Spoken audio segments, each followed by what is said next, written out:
Hello everyone, this is Sumit Yogi and we are going to solve our 14th question of our first internal, which is normalize the following faculty workload values per semester, which the data is given, and we have to normalize them using min max normalization, z-score normalization, and z-score normalization using mean absolute deviation and decimal scaling.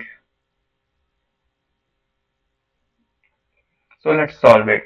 So workload per semester is given 200, 300, 400, 600, 1000. सबसे पहले हमें इसका mean निकालना है, तो सबसे mean जो है हमारा मिनिमम वैल्यू 200, मैक्सिमम वैल्यू है 1000, रेंज जो है वो 800 आ रही है.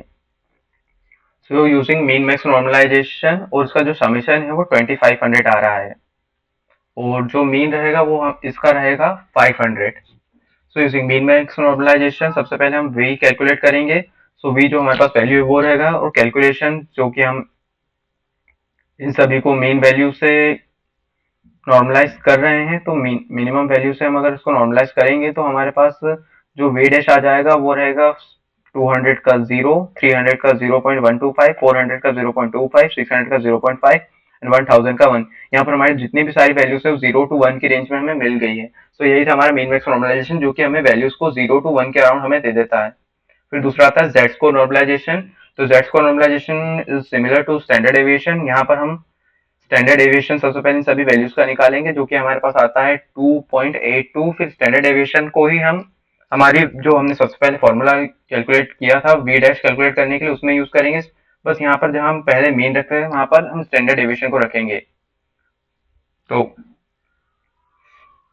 ये अभी सॉल्व और यहाँ पर हमें जो वैल्यूज है वो -1 से लेके 1.7 तक मिल जाती है, क्योंकि स्टैंडर्ड एविएशन के अराउंड नॉर्मलाइज हुआ है, यानी इस डाटा में स्टैंडर्ड डेविएशन का भी हमने यूज कर लिया है. फिर दूसरा था Z score normalization using mean absolute deviation या फिर mean deviation. So mean absolute deviation हम सबसे पहले इसका निकालेंगे, जो कि आता है 240, और इसका वी डैश निकालेंगे तो हमें डाटा सिमिलरली मिल जाएगा. बट इस डाटा में देखा जाए तो ज्यादा फर्क नहीं आएगा, क्योंकि ये मीन डेविएशन के अराउंड हुआ है और ऊपर भी हमने स्टैंडर्ड डेविएशन लिया था. फिर आता है डेसिमल स्केलिंग. तो डेसिमल स्केलिंग में हम सबसे पहले सबसे स्मॉल लार्जेस्ट वैल्यू को लेंगे, उसको डिवाइड कर देंगे स्मॉलेस्ट वैल्यू से. तो जितनी भी वैल्यूज है उन सभी को से डिवाइड करने के बाद जो भी आंसर आएगा वो हमारे पास वैल्यू रहेगी. जैसे यहाँ पर हमारे सबसे पहले 1000 है, तो 1000 लार्जेस्ट वैल्यू उसको डिवाइड करेंगे 10 से, सच दैट वो स्मॉलर देन 1 रहे. तो यहाँ पर जे जो है हमारा 4 हो जाएगा, ताकि जो हमारा 1000 हो वो 1 से कम हो जाए, यानी 0 पॉइंट में आंसर आना चाहिए.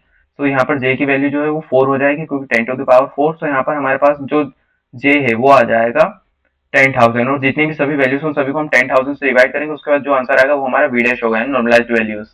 Thanks for watching this all for today, guys. We'll meet in our next video, which is based on our normalized feedback rating values.